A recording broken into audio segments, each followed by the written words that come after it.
Conforme combinado, vamos para a tensão de cisalhamento média. O que é o cisalhamento? É aquela força, vamos dar uma olhada mais de perto aqui, que agora não está mais no sentido da peça, ela está perpendicular à peça. Também vai se caracterizar como a fórmula tensão, força sobre área. Só que V é uma força cortante.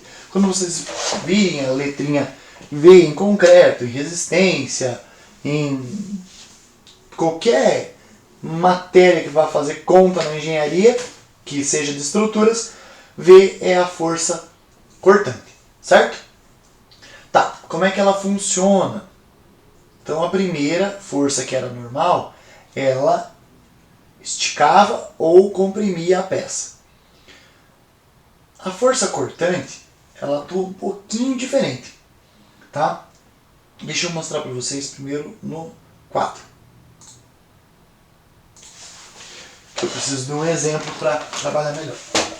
Quando eu tenho dois apoios, um aqui e outro aqui, até é bem parecido com o que está lá no material. E eu tenho uma peça, vamos imaginar que isso seja em 3D. Vamos imaginar isso aqui, tá? Esse aqui segue para cá.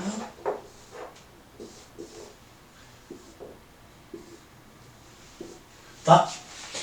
Gente, se eu fizer uma força aqui, essa área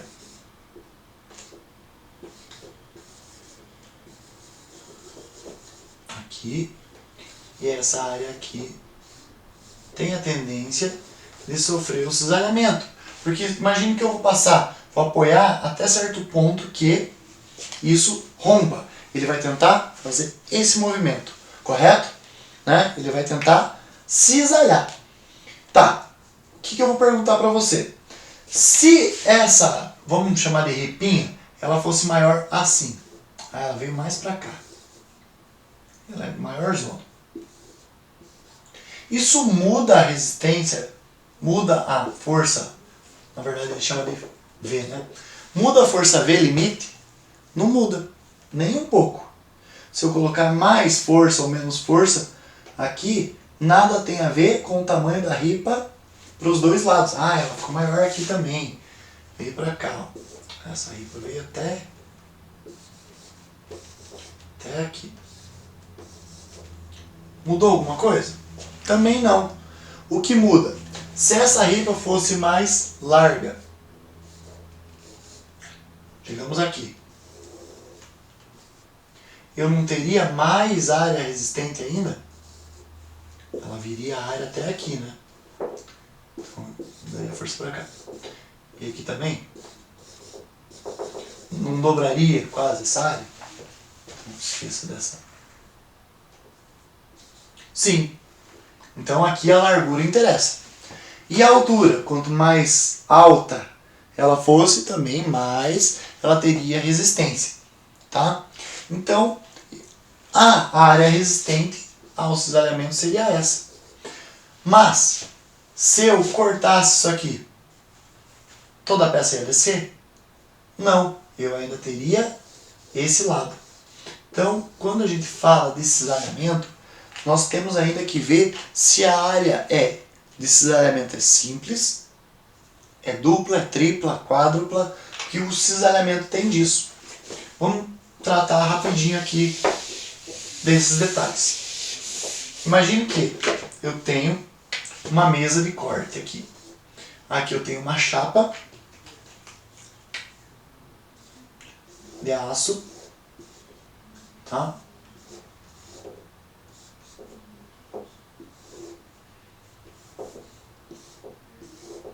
E eu venho com a parte de cima da mesa de corte e vou baixar isso para cortar. Eu vou cortar fora uma partezinha do aço, tá? Se eu imaginar, vou cortar só uma vez, ok? Então toda essa área deve ser cortada E quanto mais espessa a chapa, mais difícil de cortar. Quanto mais larga a chapa, também mais difícil de cortar. Quando você, esse aqui funciona como uma tesoura. Tem um apoio e outro descendo. E vai cortar uma folha de papel. Pense na tesoura. Se eu cortar uma folha, é fácil.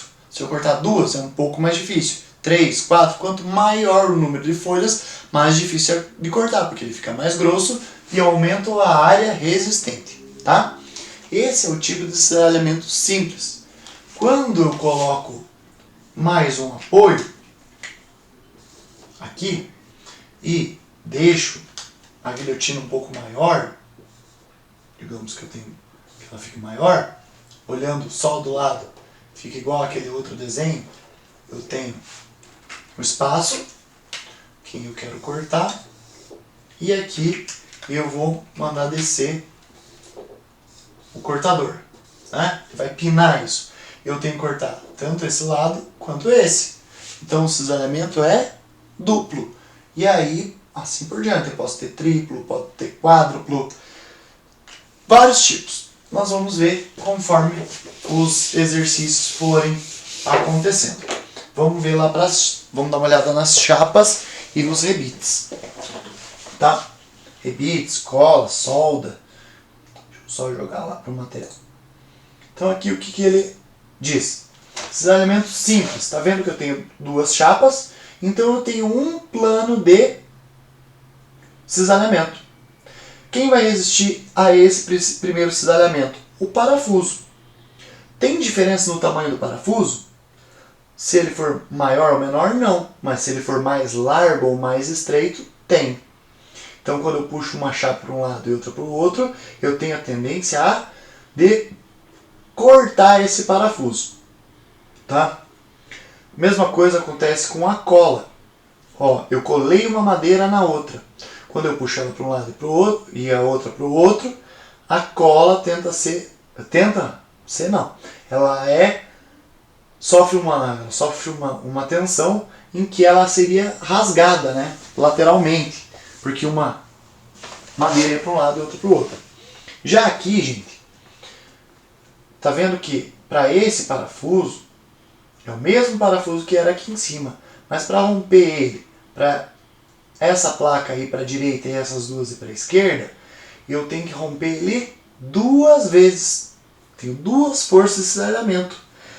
De um lado eu tenho uma força e para igualar do outro lado eu tenho que ter a mesma força. Mas se eu tenho duas barras, cada barra pega metade dela, tá? E na cola, mesma coisa, funciona igual, tá? Então eu tenho duas áreas de contato. Vamos ver. Então, aqui. A barra mostrada na figura tem seção transversal quadrada, para a qual a profundidade e a largura são 40 mm, supondo que seja aplicada uma força axial de 800 newtons ao longo do eixo do centroide da área da seção transversal da barra, determine a tensão normal média, que a gente já sabe fazer, a tensão de cisalhamento média que atua sobre o material A no plano da seção AA. Então, foi dada uma seção AA aqui e no plano da seção B, que foi dado aqui, tá? Na seção BB. Vou pausar o vídeo e já volto fazendo um vídeo só com o exemplo, tá bom?